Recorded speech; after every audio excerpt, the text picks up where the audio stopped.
this is an iHeart podcast. Guaranteed human. The springtime thaw is finally here. Flowers are blooming. Days are longer. We're saying yes to more plans and finally getting outside, running, walking, just moving again. It's the perfect time to upgrade your everyday go-tos with Bombas. Take Bombas sport socks. They're super comfortable and designed with sport-specific tech for running, cycling, yoga, hiking, you name it. I use them to run in, and I can tell you they work beautifully. So head over to bombas.com and use code SYSK for 20% off your first purchase. That's BOMBAS.com, code SYSK at checkout.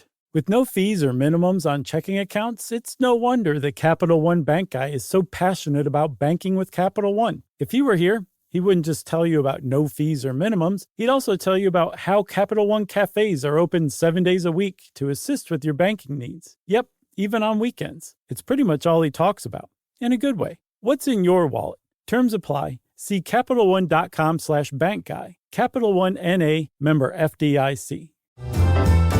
Welcome to Stuff You Should Know, a production of iHeartRadio.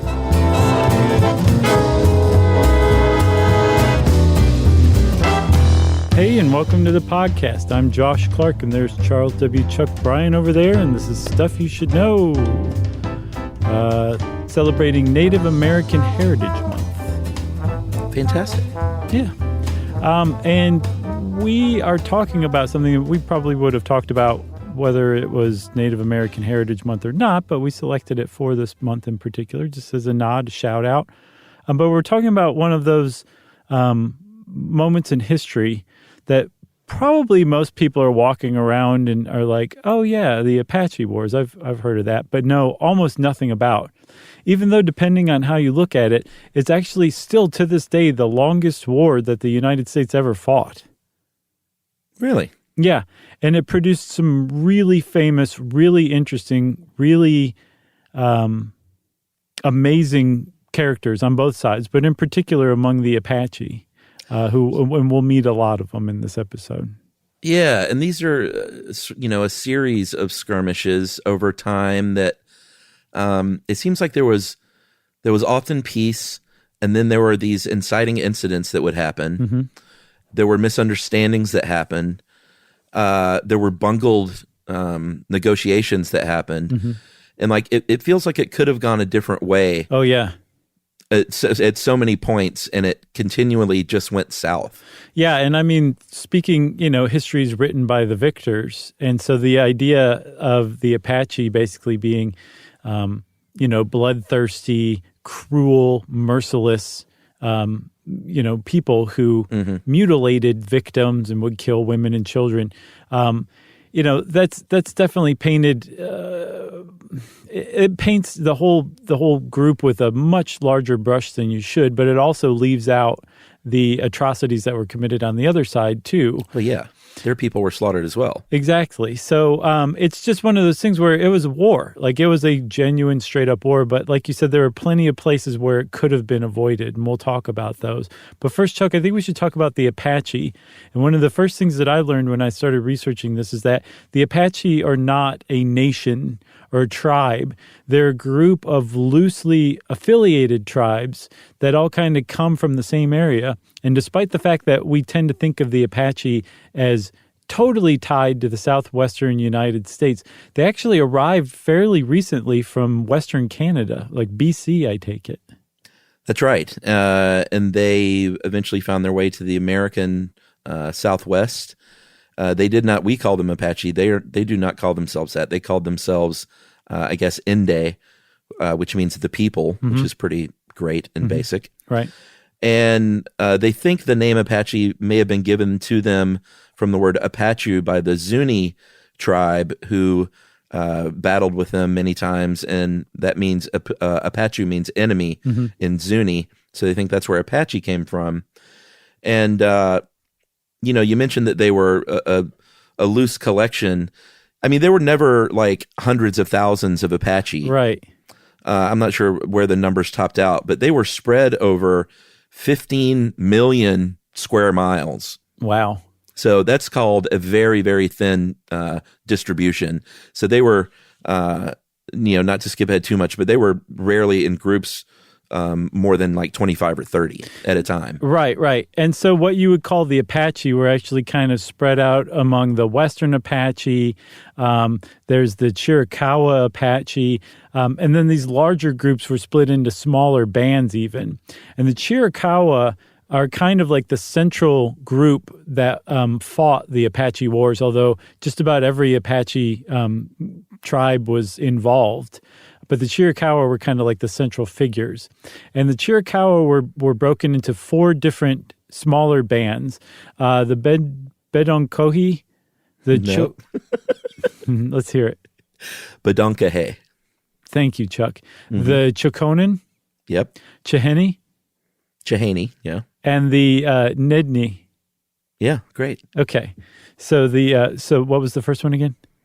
Bedonkohe. That's much better than mine. But all of these groups, these 4 bands that form the Chiricahua Apache, totaled maybe 1,500 people at their largest population size. And despite that really small number, they produced some really famous people like Geronimo, Cochise, Victorio. All of them were Chiricahua Apache. And again, they were the central group that fought the Apache Wars. They were also the central group that could have stemmed off the Apache Wars if some of the Union soldiers that they had to deal with had taken them a different way. That's right. And, I mentioned that there were a lot of misunderstandings and mix-ups along the way, and combine that with the fact that the settlers just thought they were all Apache and that they all were the same. Right. There were misunderstandings like, a raid would happen on a camp, and this is one of the ways that the Apache got by is they would, not because they didn't like somebody, because they needed supplies and stuff, they would raid a camp, take some stuff, and the settlers would think, well, this is the Apache. It's all of you doing this, whereas it might be one very small group, and the other groups will be like, I don't even know what you're talking about. Right, and that's why I was saying you can't really paint the people we call the Apache with this very large brush, because some of them worked very closely and for the U.S. military to go find other Apache. Even within the Chiricahua, there were totally different ideas on how to approach and deal with the Americans. Yeah. There was a big division that developed through the Apache Wars among the Apache of, some of them were like, look, we cannot defeat this enemy. The best thing we can do to hope to live peacefully is to just settle down and start farming and live on these reservations that they're making us live on. And the other group said, no, we need to fight to the death for our ancestral lands and our old ways of life. And so there's a lot of nuance, there's a lot of difference, there's a lot of disagreement among these people who are living and fighting during the Apache Wars. And even some of the ones that wanted to live peacefully were frequently forced into fighting. Like that was their only choice. And so it's just really important to keep in mind that you can't just like you can't say Apache and that's just one nation, because it's not. You also can't just say, well, all the Apache thought this way, or even all the Chiricahua thought this way. There was just a lot of difference, and there was also a lot of room for different opinions, because like you said, the groups that they lived in really were usually no more than 25 or 30.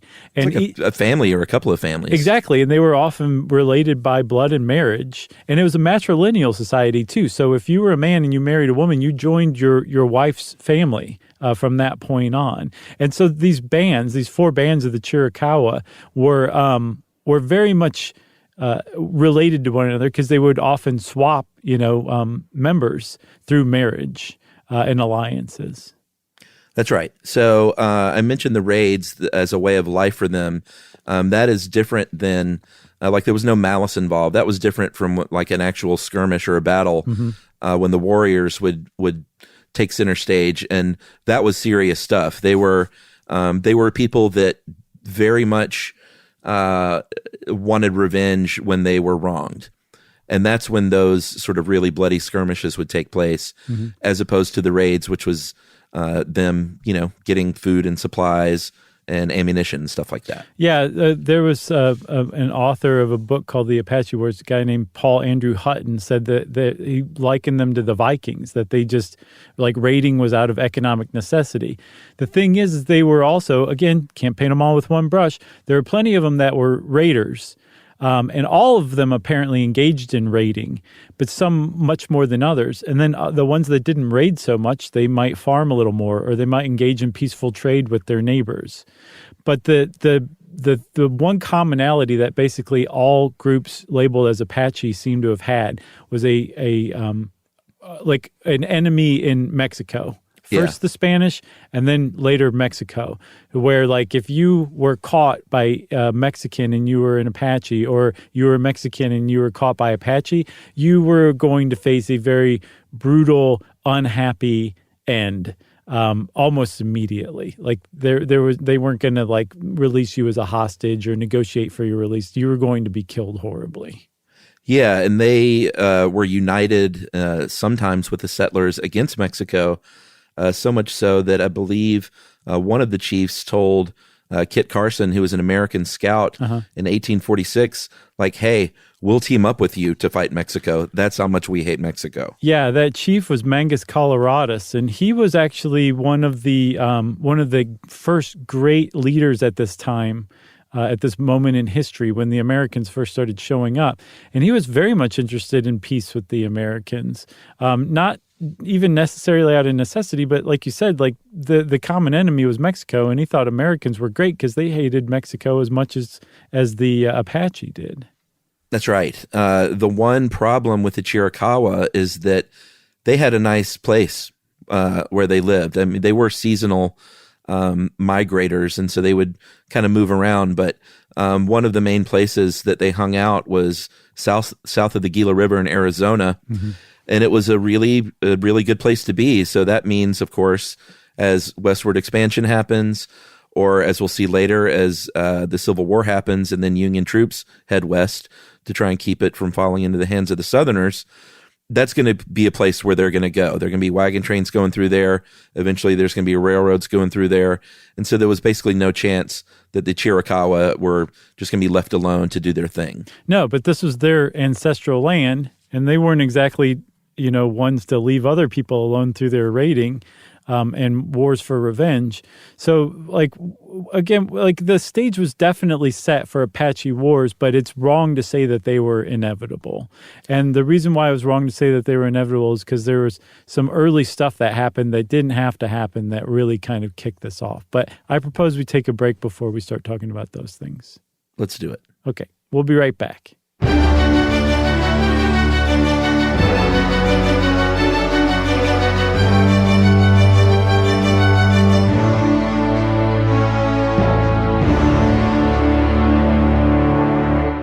The springtime thaw is finally here. Flowers are blooming, days are longer. We're saying yes to more plans and finally getting outside, running, walking, just moving again. It's the perfect time to upgrade your everyday go-tos with Bombas. Take Bombas sport socks. They're super comfortable and designed with sport-specific tech for running, cycling, yoga, hiking, you name it. I use them to run in, and I can tell you they work beautifully. So head over to bombas.com and use code SYSK for 20% off your first purchase. That's BOMBAS.com, code SYSK at checkout.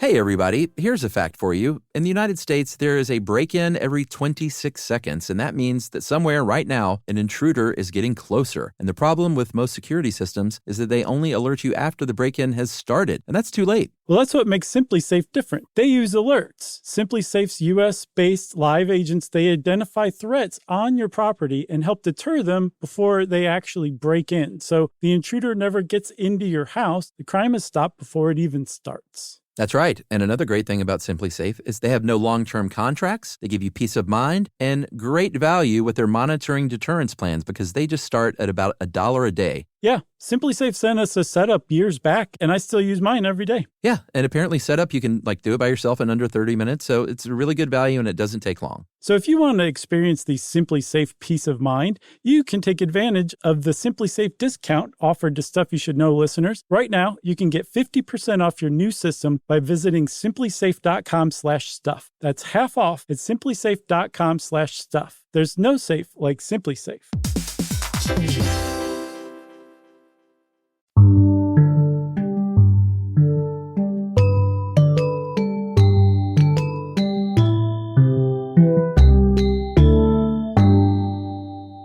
Okay, Chuck. So one of the first things that was that a lot of people point to as the thing that kicked off the Apache War, or wars, I should say, took place in 1861, and it came to be known as the Bascom Affair.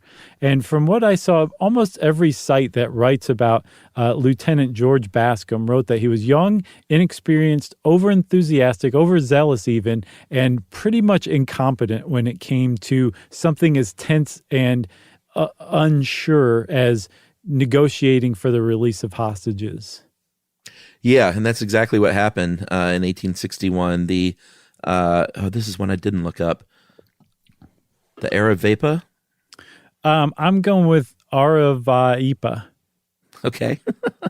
They were yet another band of Apache that raided a farm of a settler named John Ward, went off to the Chiricahua Mountains, which is where Cochise was, and, they did the usual stuff. They took livestock, but they also made the mistake of kidnapping John Ward's stepson, Felix Ward, which is when Lieutenant Bascom was sent in to bring them to justice, to negotiate something. He invites Cochise to a meeting. And again, they went to Cochise's territory. He was not behind this. Right. And when he got in a tent with Cochise and said, "This is what you did," this is one of those things. Cochise was like, "I don't know what you're talking about, man. We had nothing to do with this, but here's what I'll do. I'll try and find out who was behind this, and I'll track him down, and I'll bring him to you." And Bascom said, and which was a pretty good deal, considering he didn't have anything to do with it. And Bascom said, "No. And you know what? You're going to stay here as our hostage, along with your family members." And Cochise said, "I don't think so. I'm going to cut a hole in this tent in the middle of the night and leave." Right. They're like, how did he cut a hole in the tent? No. It doesn't make any sense. He disappeared. But he had to leave his family behind to make his escape. And Bascom now had his family as hostages. So Cochise went out and got his own hostages. They raided a wagon train and a stagecoach and got both Mexican and American hostages. And the Mexicans they dispatched immediately in some really terrible way. They tied them to a wagon and then lit the wagon on fire. So the Mexican hostages had zero chance. But the Americans, Cochise kept alive to use as pawns in negotiating the release of his own family. And apparently Bascom was unmoved. He said, "No, we're not releasing your family until we get that livestock and that kid that was initially kidnapped back. That's how your family's going to get released."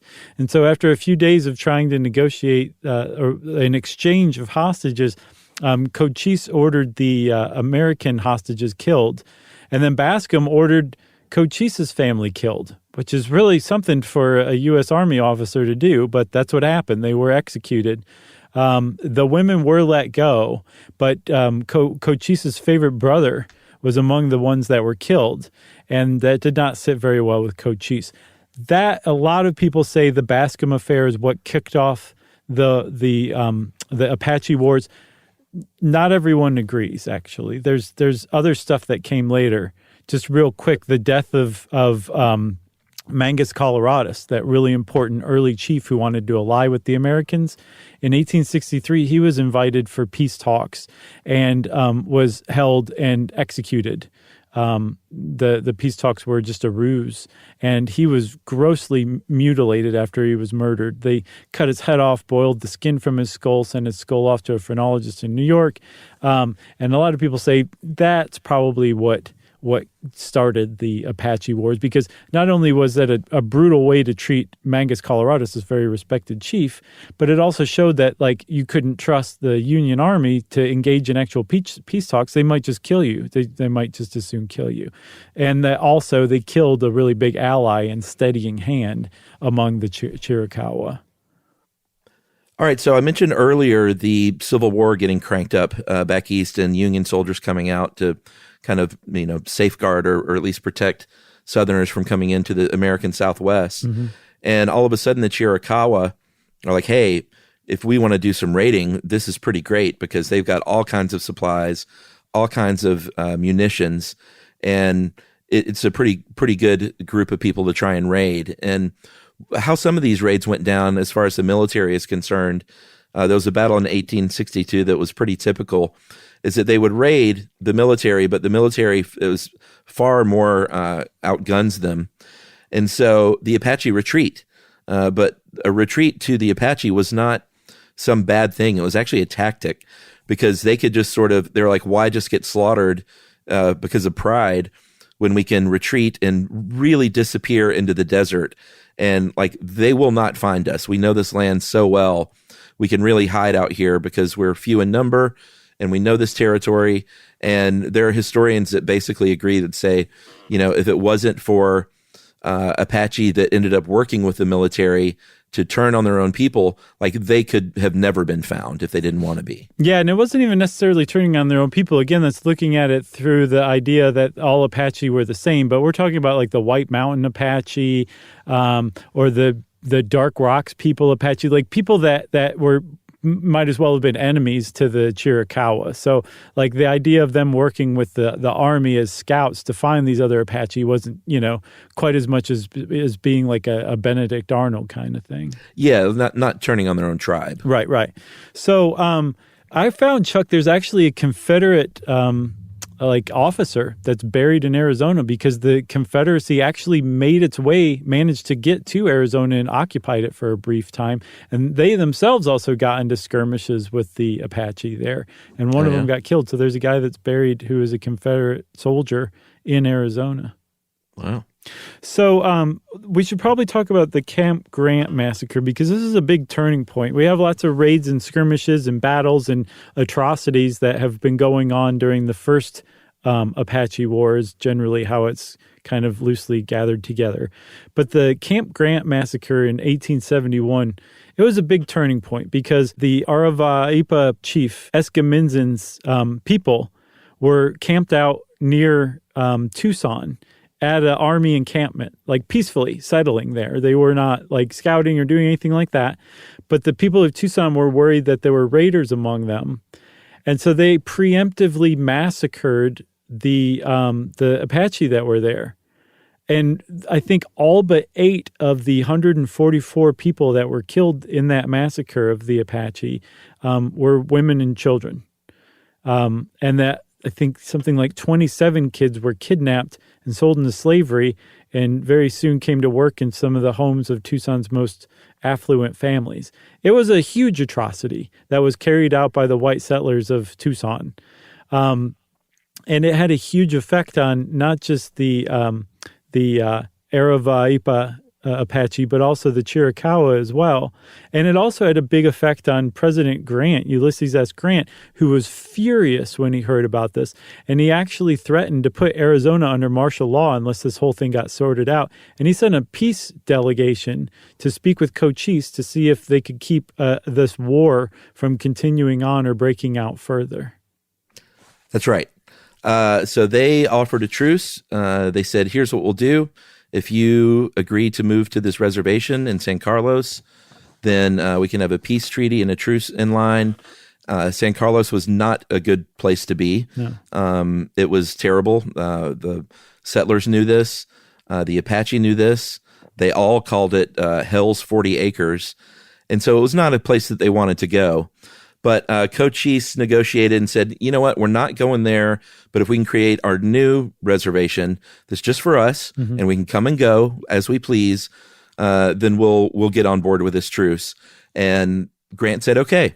And they had a peace, and it lasted about 4 years. Eventually, Cochise died of stomach cancer, though.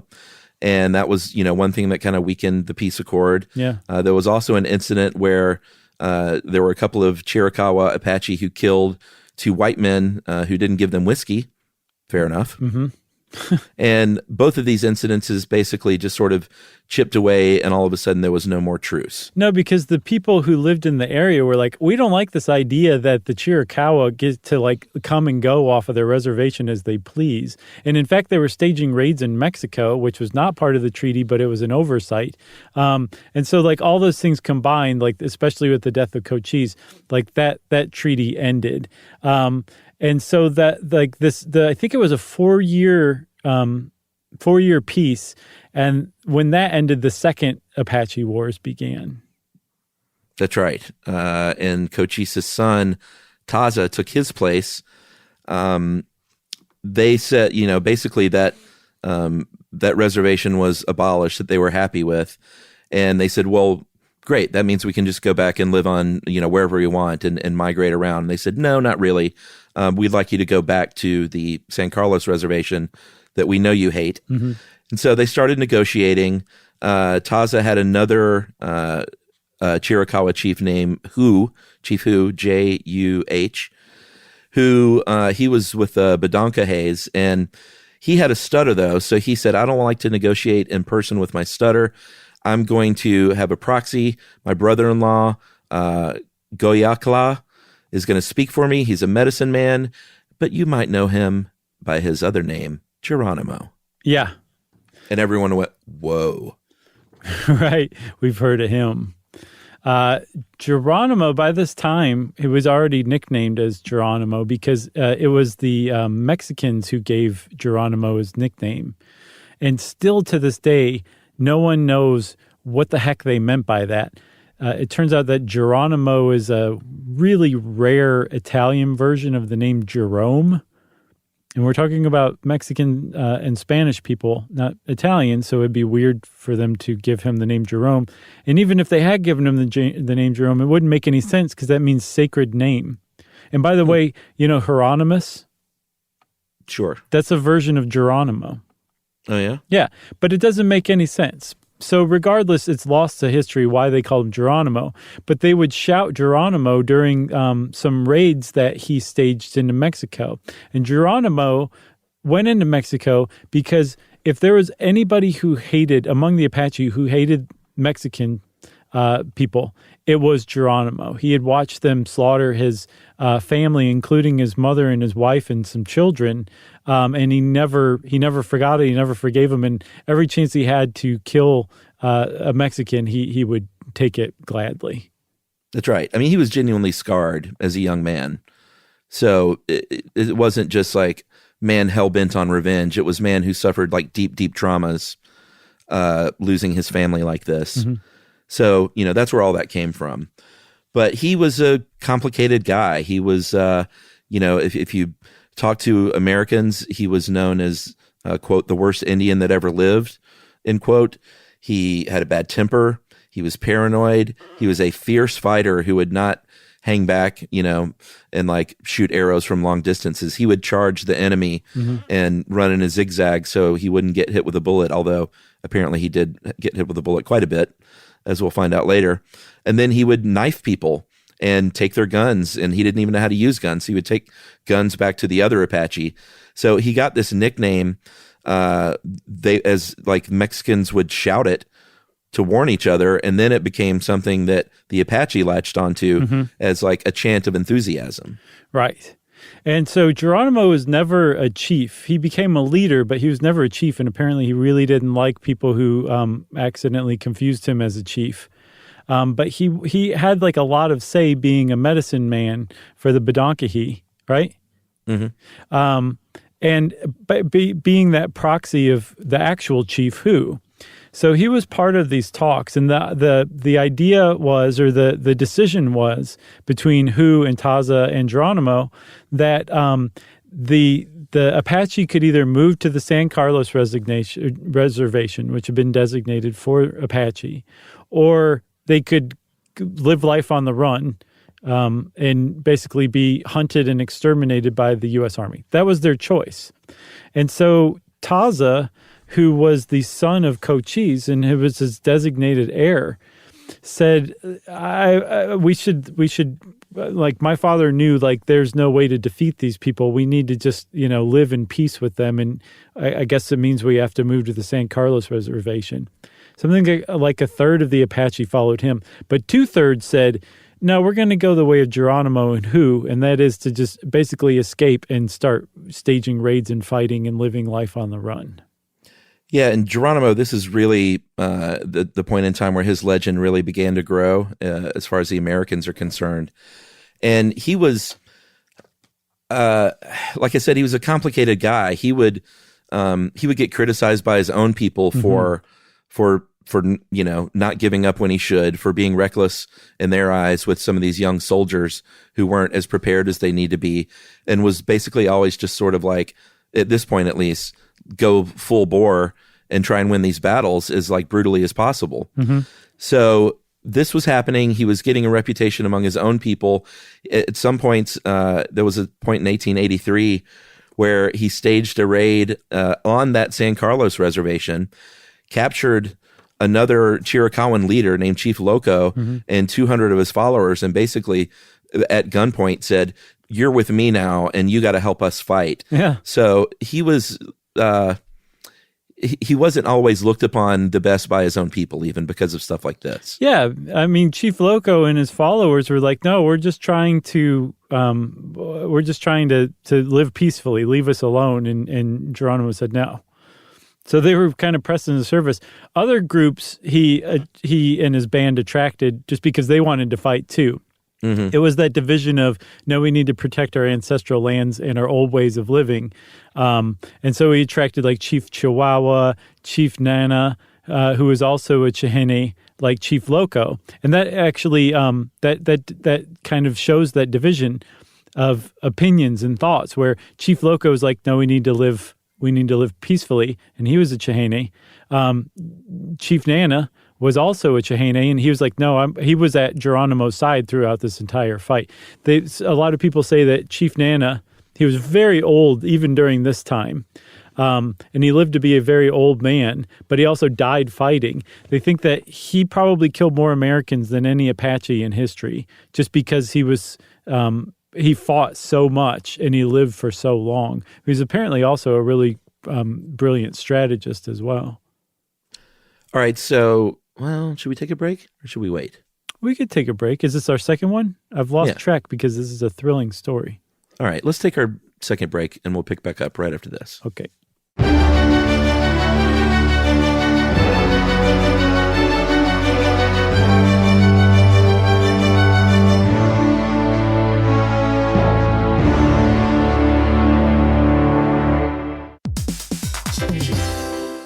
Hey, everybody, here's a fact for you. In the United States, there is a break-in every 26 seconds, and that means that somewhere right now, an intruder is getting closer. And the problem with most security systems is that they only alert you after the break-in has started, and that's too late. Well, that's what makes SimpliSafe different. They use alerts. SimpliSafe's U.S.-based live agents, they identify threats on your property and help deter them before they actually break in. So the intruder never gets into your house. The crime is stopped before it even starts. That's right. And another great thing about SimpliSafe is they have no long-term contracts. They give you peace of mind and great value with their monitoring deterrence plans, because they just start at about $1 a day. Yeah, SimpliSafe sent us a setup years back, and I still use mine every day. Yeah, and apparently setup, you can do it by yourself in under 30 minutes, so it's a really good value and it doesn't take long. So if you want to experience the SimpliSafe peace of mind, you can take advantage of the SimpliSafe discount offered to Stuff You Should Know listeners. Right now, you can get 50% off your new system by visiting simplisafe.com/stuff. That's half off at simplisafe.com/stuff. There's no safe like SimpliSafe.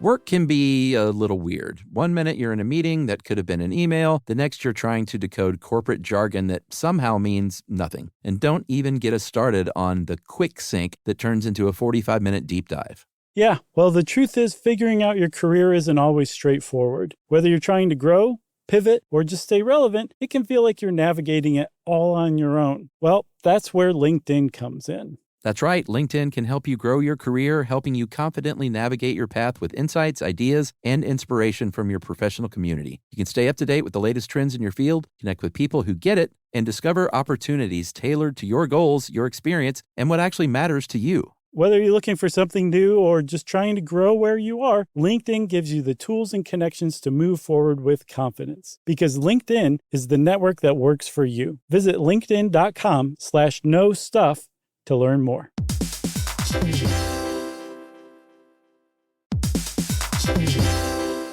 Hey everybody, we're here to talk to you about Wayfair, who believes that spaces should be functional, they should be comfortable, they should be well designed. and they can be well designed by you with their help. Your updated space should feel more comfortable, inviting, and practical for everyday use. And we're talking about outdoor seating. We're talking about grills. We're talking about major appliances. If you need storage solutions, Wayfair can help you out. Patio lighting, rugs, decor. It is your one-stop shop for home. Yeah. I mean, it's getting nice out, so it's time to think about living outdoors for the next few months. And Wayfair knows that outdoor furniture, it's heavy, it's intimidating to assemble. So Wayfair has stepped in and said, we're going to handle the hard part so you don't have to. That's right. You can shop Wayfair Verified, your shortcut to the good stuff. And that means their team of product specialists are going to vet everything by hand using a 10-point inspection, testing things like, quality materials, functionality, and features, and even how long it takes to build that piece of furniture. And the overall experience save time, reduce hassle, and improved convenience. Patio season is here, and these deals won't last. So head to wayfair.com right now to get your outdoor space ready for way less. That's WAYFAIR.com.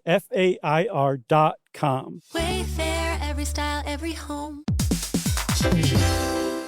Hey everyone, if you've ever wanted to feel what it's like inside an episode of a show you love, hang with podcast hosts beyond the mic, or swap screens for sunsets with curious, like-minded people, then Stuff at Sea is your kind of voyage. That's right. Stuff at Sea is a 5-night, culture-soaked escape where pink sand paradise meets curious minds. Sailing round trip on October 2nd to 7th, 2026 from New York City to Bermuda, this voyage drops you straight into the iHeart Podcast Stuff universe. On top of the adults-only experience you already love, you'll get live podcast episode recordings, behind-the-scenes sessions, themed activations, and more unmissable onboard moments. Yeah, and there's overnight stays in Bermuda, so there's no rush. Just long, sun-drenched days to explore or do absolutely nothing at all. And back on board, curiosity sparks connection through conversations, experiences, and a lineup designed to keep things as thought-provoking as they are unforgettable. Stuff at Sea is part of the new specialty sailing collection that transforms beloved podcasts into immersive at-sea experiences exclusively with Virgin Voyages. Expect more stories, more hosts, and more ways to experience the voices that you love. Book now at virginvoyages.com/stuff.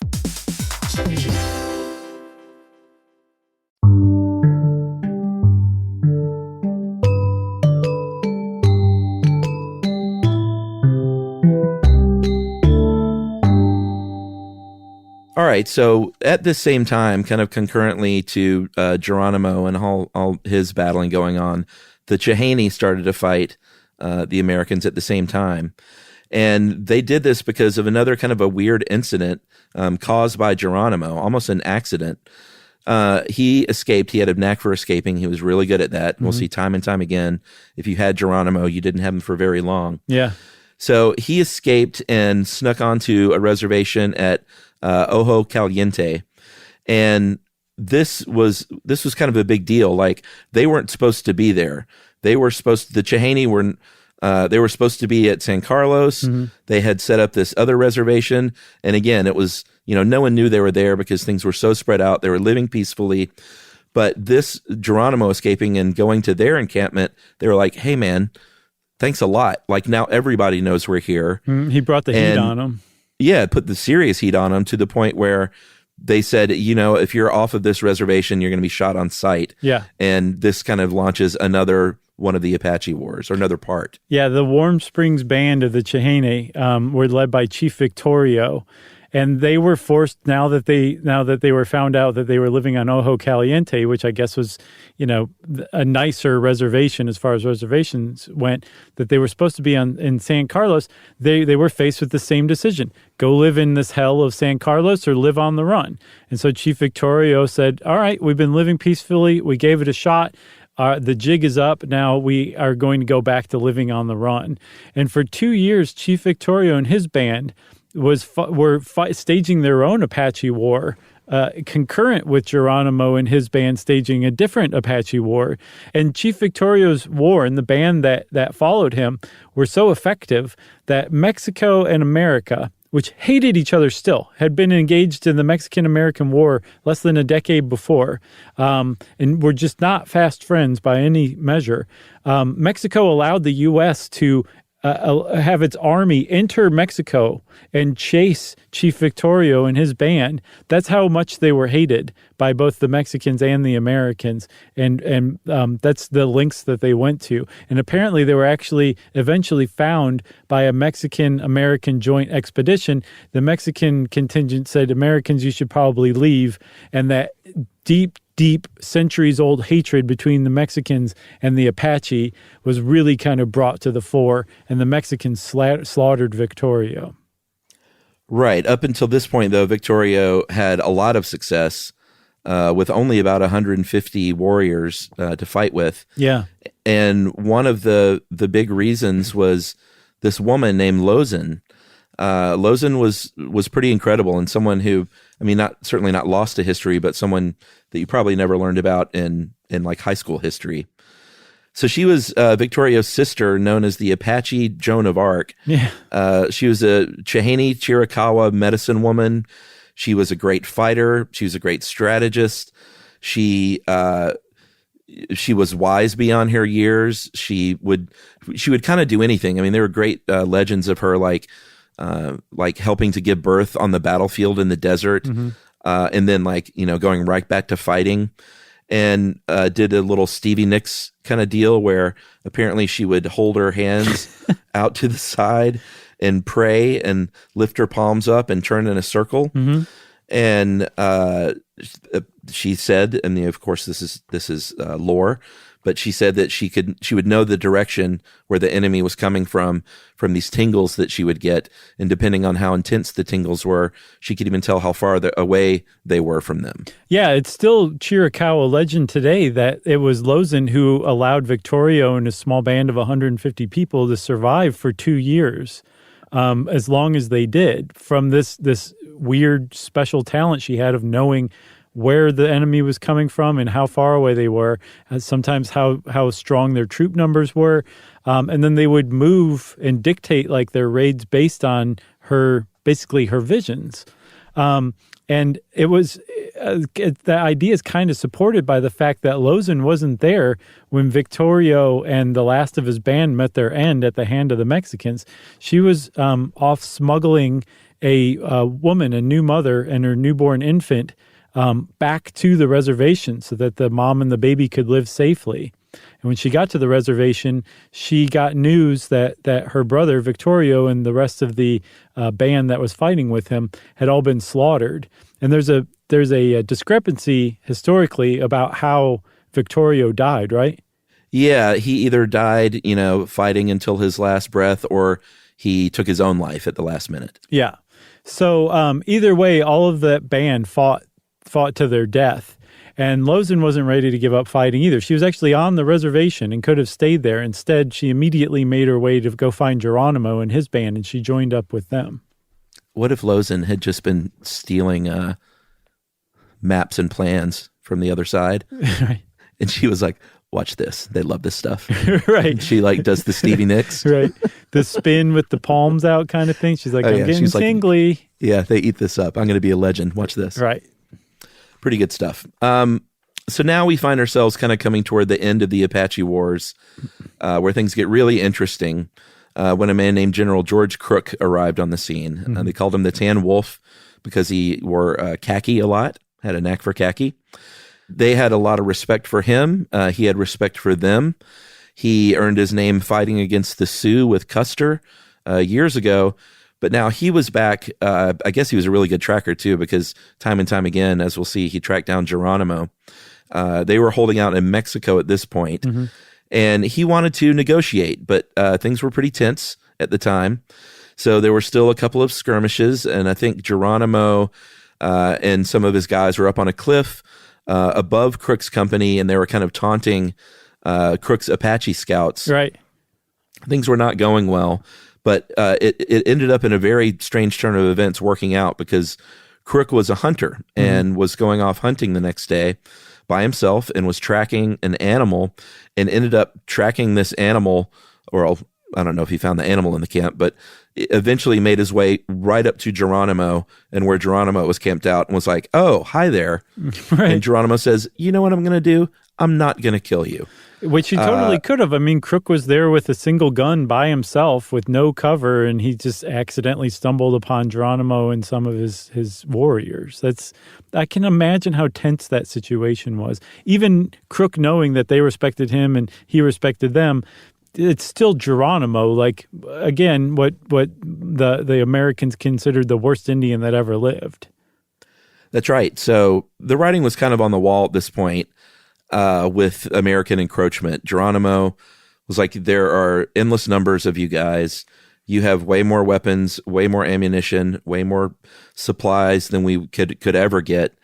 And we've been on the run, and I don't think it's going to work out for us in the end. So maybe it's finally time to not fight and to sit down at the negotiating table, since you seem like someone who is at least honorable enough to negotiate something honest. And Geronimo is the last holdout to come to this conclusion. By this time, like, it was just he and his band. The rest of the Apache or the rest of the Chiricahua had either concluded that it was best to just settle down and adapt to reservation life, or they had been killed fighting. So for Geronimo to finally come to this conclusion, he had been worn out because he was the kind to just keep going and keep going and keep going and inspire others to keep going. So he decides to surrender to Crook.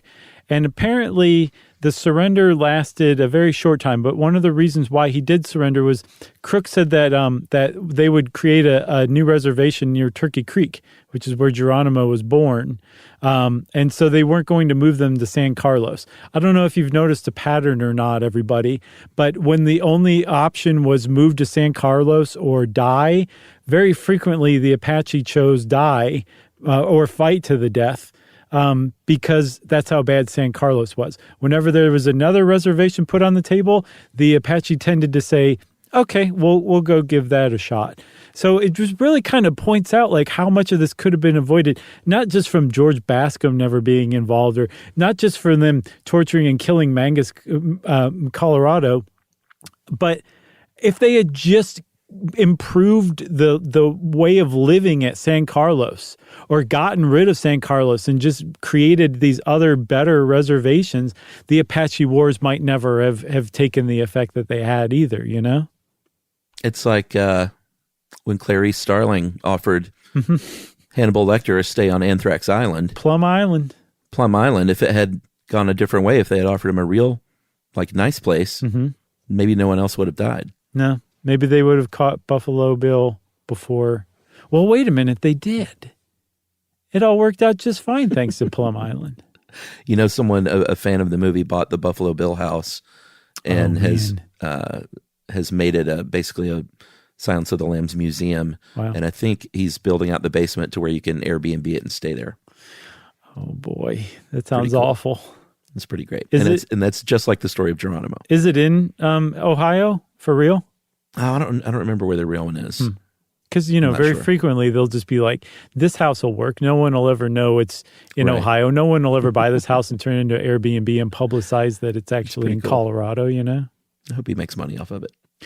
So Geronimo surrenders a total chuck of 4 different times. Surrenders, escapes. And the reason he keeps escaping is because he was about as hated as anyone ever was in this stage of American history, not just out west, but even back east. He was hated, mistrusted, and there were editorials that he would read written in the local paper of whatever reservation he was being held at, that were calling for his immediate execution and murder, sometimes by mobs and vigilantes. So apparently he had a very large weakness for alcohol, and when he got drunk, you could really convince him that they were going to kill him if he didn't escape. So he surrendered and escaped 4 different times. And on the last time, Crook was sent in with different marching orders, this time by President Grover Cleveland, who said, there's no terms of surrender anymore. Geronimo surrenders unconditionally or he dies. And Crook said, that doesn't really sit well with me. Yeah, he resigned. And I think ever since then, or at least back then, of course, he was really looked down upon for doing that by his fellow American soldiers. Mm-hmm. So there's a bounty on Geronimo's having integrity. Just want to be clear about right. that. Okay. There's a bounty on Geronimo's head at this point for $25,000, a lot of money, and a new general takes over named General Nelson Miles. He was sort of the opposite of Crook in that he had no respect for the Apache. They had no respect for him. He would do his leading from forts many, many miles away from the real action. And he was he kind of ruined things in the end that we'll get to here in a second. But this last summer of freedom here in 1886 for the Chiricahua, I think it was Natchez was the chief at this point. Yeah, and he was Taza's brother, who was not bred to be chief, but Taza died on a trip to Washington, D.C. So now you had a chief that was easily manipulated through Geronimo, just FYI. So there were only like 37 free Chiricahua at this point that were still down to battle. 18 of them were the warrior types. There were 13 women and 6 kids, including a couple of infants. Mm-hmm. And these 37 people were on the lam for 5 full months with a total of about, 8 to 10,000 either Army, U.S. Army, or Mexican soldiers or volunteers trying to find them. It's crazy. Like they could really blend into their territory. Yeah, they did so well at that, Chuck. There was only one death that entire summer of that band of 37. And Geronimo was loving it. He was like, in retrospect, he was like, these were the salad days. I did some of my best fighting. Mm-hmm. There were a few of us. I knew when they were coming. I didn't do the Stevie Nicks, but I knew what was going to happen before it happened. I was so on my game. So that General Miles guy, he came up with a plan. Like he knew that the Apache, the Chiricahua that were on San Carlos Reservation were still very closely tied to this band of 37 that were following Geronimo. And so he sent word through 2 Apache scouts that the family members for the 434 Chiricahua on the reservation had been shipped to a prison in Florida, and that if they ever wanted to see their family again, they needed to give up and surrender. And this proved to be the last straw for Geronimo. He said, okay, fine, I'm going to surrender. And he managed to negotiate terms. He agreed to live in exile for 2 years as a prisoner of war. But it turned out that those terms were not honored, and he never was able to make his way back to his homeland, his ancestral land in South Arizona, New Mexico, again after he left. That's right. I believe that he was reunited with his family eventually in Alabama, and then moved out to Oklahoma. Yes. Neither of which were his original, I think to the Americans back then, they were like, oh, look, we're sending you to Oklahoma where your people are from. So that's probably great, right? Yeah. So the problem is that the people who finally did make it to Indian territory in Oklahoma, and again, this is just a melting pot hodgepodge. They're like, if you're a Native American, this is where you live now, Oklahoma. It was 27 years before any Chiricahua were allowed to move back to their ancestral lands. And at the time, about a third of them said, no, this is our home now. Most of us were born here. A lot of us were born here. So there's a Fort Sill, Oklahoma contingent of Chiricahua. And then there's also the Mescalero Reservation Chiricahua that live. About 2/3 of them moved to that southern Arizona area where they live still today. And Geronimo, if you've ever seen... there are quite a few famous portraits and photographs of Geronimo, and that's because Geronimo went on to be pretty famous. Yeah. He later on toured with Buffalo Bill in his sideshow. He would sell his little trinkets from his coat to people who would pay top dollar, like buttons, and then he just replace it with another button and wait for the next person. That's right. And he rode in Teddy Roosevelt's election parade. Yeah. And as legend has it, a lot of people came to see Geronimo more so than Teddy Roosevelt even. He asked personally Teddy Roosevelt permission to go back to his ancestral lands, and Teddy Roosevelt refused, even though this is long past the 2 years that he had negotiated in the terms of his surrender. Teddy Roosevelt said basically, you don't want to go back there. There's too many people that want to see you hanged still. And so Geronimo actually died on the reservation at Fort Sill, Oklahoma. He had been drinking pretty heavily that day, fell off his horse, and laid in a ditch all night and apparently caught pneumonia. And as he was dying, he regretted not having fought to the death, even though he managed to live to be an old man. And in retrospect, the Apache Wars were, again, that was, depending on how you look at it, the longest lasting war in American history. And it was also extraordinarily bloody, especially for the Americans. Remember, the Chiricahua numbered maybe 1,500, and they managed to engage in a 25-year war with the American army and the Mexican army simultaneously. And there's a famous quote from William Tecumseh Sherman, who said, "We had one war with Mexico to take Arizona, and we should have another war to make them take it back." That's how devastating the Apache Wars were for the Americans. Wow. So that's the Apache Wars. Oh, one other thing, Chuck.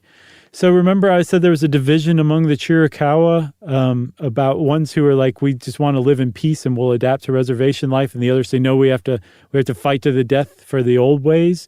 Well, now, if you look back and you go on to the Chiricahua tribe website and you look, they proclaim themselves to be a peaceful tribe. So it turns out that faction ultimately won out in the end. Very cool. You got anything else? No. Okay. Well, if you want to know more about the Chiricahua and other Apache groups, there is plenty of really interesting history out there for you on the internet. And since I said that, it's time for listener mail. I'm going to call this reminder that we have a lot of episodes. Hello, Josh and Chuckers. I'm writing you today from Georgetown, Texas, while currently listening to How Kleptomaniacs Work from 2009. Recently discovered your podcast and love it, so I decided to start at the beginning. Do y'all know y'all have 1,843 episodes? I don't think that's right.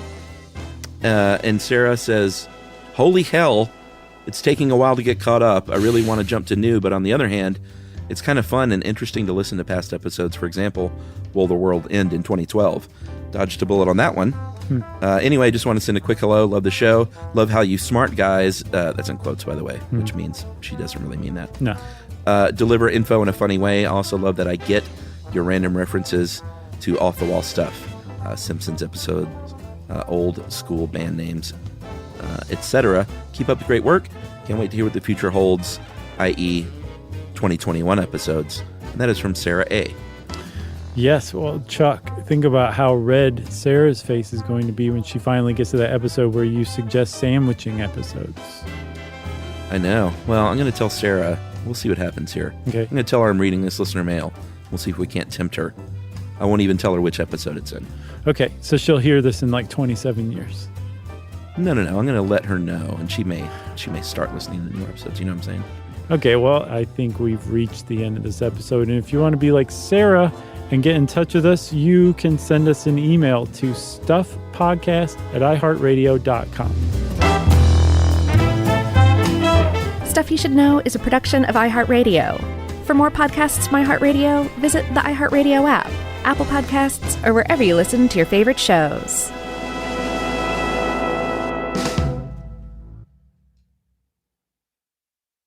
Mom, can I have Lingo Kids? Dad, Lingo Kids, please! When did we become the Lingo Kids house? No idea. Last week it was dinosaurs. This week it's... Lingo Kids! Why Lingo Kids? Because it's the best thing ever. We can play games with astronauts, wild animals, and superheroes. With more than 4,000 interactive games, songs, and shows, Lingo Kids is the #1 entertainment platform for young kids. So, no dinosaurs? And dinosaurs! Lingo Kids! Everything kids love. Download it for free. You know, you could be adored by everyone and still completely ignored by your cat. Trust me, I know. But if you feed your cat Sheba, you can go from being ignored to truly adored in 12 days guaranteed or your money back. Sheba has a full menu of products, appetizers, entrees, treats, even a kitten's menu. It's so cute, so Sheba has a product for even the pickiest eater. Like Sheba Puree, it's made with bone broth. They are chef-inspired flavors. It's got a smooth and creamy texture that cats love and contains no corn, wheat, soy, or artificial flavors. It's food that your cat's going to love. To learn more, check out Sheba.com. That's SHEBA.com. Introducing the all-new Mazda CX-5, featuring more connection. Hey Google, where's the nearest Pilates class? Safety that has your back. More discovery on the scenic routes. More passion in the details. And more control in changing weather. The all-new Mazda CX-5. More to move every side of you. See it in 5 films at MazdaUSA.com/5sides. Google is a trademark of Google LLC. Sequences shortened and simulated. Everyone knows winter is the real mess maker. You don't need WeatherTech floor liners for summer unless you hit the beach and half the beach ends up back in your car, or the campsite dirt ends up in your trunk. Then you'd want a cargo liner, or a road trip goes sideways, lemonade spills, ketchup goes rogue, ice cream drips. Yeah, you'd be pretty happy about those WeatherTech seat protectors. So just to be clear, as the mud you're inevitably going to step in this summer, you don't need WeatherTech unless you plan on doing summer. Visit WeatherTech.com today. This is an iHeart podcast. Guaranteed human.